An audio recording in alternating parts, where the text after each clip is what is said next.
Hello, good afternoon. Distinguished guests, friends, and colleagues. Jane, thank you so much. I really appreciate your warm words towards me and the support that you've given us, Susan and myself, when we ran the pilot project. I really deeply, deeply appreciate that, because without your help, we wouldn't even be here today. And Jane said immediately we'd like to hold this first ever launch. So today is actually the birth of Worldy, and you're all here to share in the birth of Worldy. So thank you very much. I will start you by introducing you to the character. This is Worldy, our knowledge mentor, who will take the children through to many aspects of the natural world. And then the big question, everybody asks me, why did I write a children's book? Even the children today ask me, how do you write a book? So after doing finishing my PhD, I thought I'd written a book, but I'd always wanted to write a children's book.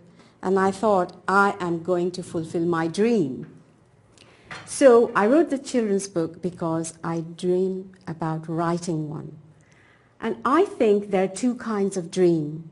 One is the dream that you sleep, and it's involuntary. You can dream about anything in your dream. But the one dream that I'm talking about is the awakened dream, a dream that you dream while you are awake.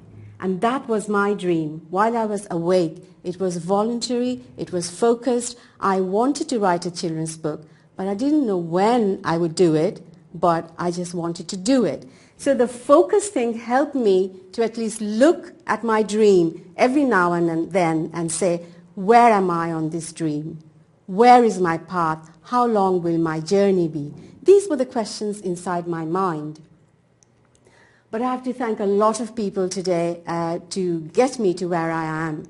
And of course, the first thing is for me to thank Susan Good, who helped me to do the pilot. When I went to her with the idea, she immediately said, that's a brilliant idea. So that really motivated me. And she'll talk more about the pilot project later on. And there are many, many people to thank, and some of them have been included in my book. Those who have not, it's only because the book had already gone to print, and then they helped me afterwards. So you will understand who you are. You have helped me. So thank you very much for that. Now, I'll just tell you exactly how I started writing the book. Jane has already said that my son went to Dunmurry Primary, and so it was actually in those days that I thought to myself, one day actually when I was helping my children to do their homework when they were in their primary school, I thought it would be a great idea if I could get an activity book where I could teach my children about the world and its natural resources.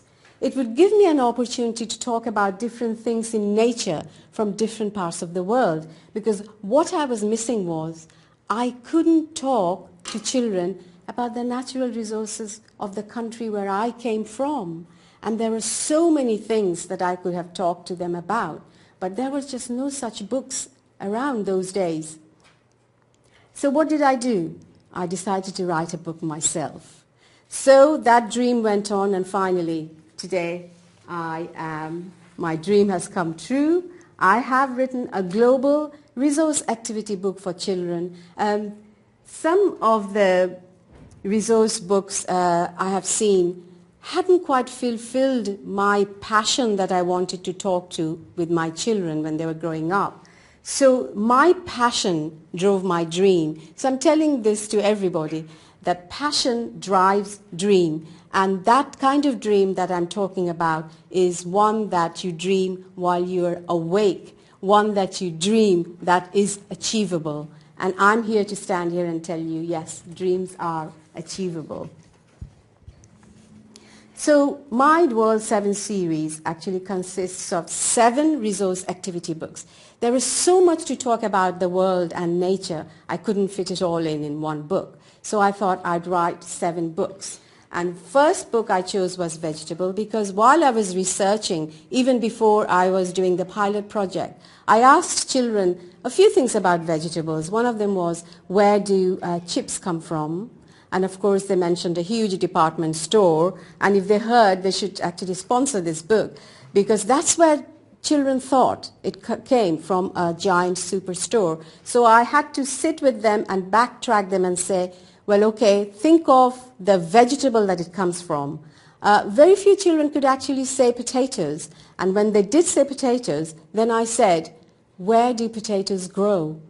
And that absolutely threw them. They had no idea. On trees, on this, on that, but not underground. And that's the concept I wanted them to develop, that there are vegetables, natural resource of this world, that actually can grow underground. So that's why I say this is a new approach to early learning. And what I wanted to do was connect children with the natural world. So Worldy is the children's knowledge mentor who will appear in each of the resource books. And he's called the knowledge mentor. I'm really not very important in this book. It's Worldy. He is the important knowledge mentor who will take the children through all the resource activity books. And these books are aged between 4 and 11.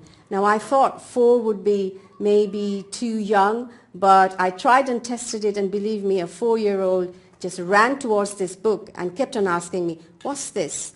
What's this? And isn't that the best age to teach them what's this? So that's why I said 4 is actually good. And 11, because as the series progresses, we're going to take the children through green energy, recycling, where does rain come from? What happens to rain? I mean, such a natural resource. If we put a bucket out, we can have a pail of water.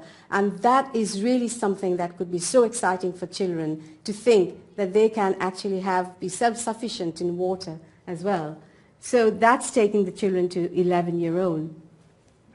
And now, I really don't want to go on about the benefits of this book, but from research, tried and tested, these are some of the things that teachers and children have told me, that it can help them improve or help them with their listening, reading, speaking, writing, and not only just writing, but creative writing. It helps children to think about the world. And I've seen children say, can we write a poem? And does it have to rhyme? So we went into all kinds of creative writing activity as well. Innovative thinking, because there's exercises in this book which says, what is your favorite vegetable? And they have to think about it, and then it says, what's the shape, what's the color? So it really allows them to be that innovative thinker. And it also helps them to do language development, because when they are writing the whole sentence, they are actually thinking of, without consciously, but they are learning grammar as well. And this big thing, show and tell, you have to bring your own item and talk about it. And I think it's really brilliant if children do take part in healthy eating, they can bring a vegetable and talk about it. And of course, there's a big push from the government to develop children in the ICT skills. And I think this is a marvelous way to do the research. Go and find out where carrots grow. Where do vegetables come from? You know. So this is marvelous to help them do that as well.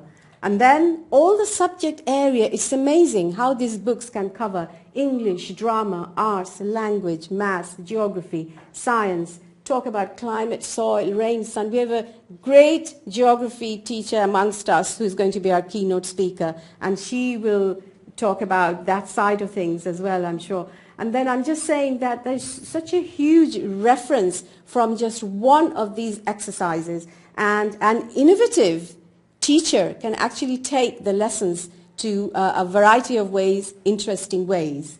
So I will just add a few more things about this book, that it can enhance knowledge of the world. It can help children discover about themselves.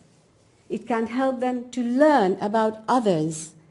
It can help them become independent learners. And of course, through the use of computers, they learn about researching a subject before they write about it. And then teachers have fed back into the evaluation forms, as they have said, that it does help with different areas of lesson plan, cross-curricular ideas, addressing sensory needs and special needs. A teacher had asked me to send her an invitation from a special needs organization. I'm not sure if she's here today, but she was talking about this book and said it's really good to give this book to the special needs children as well, making it inclusive, helping them to enhance their vocabulary and an interest as well.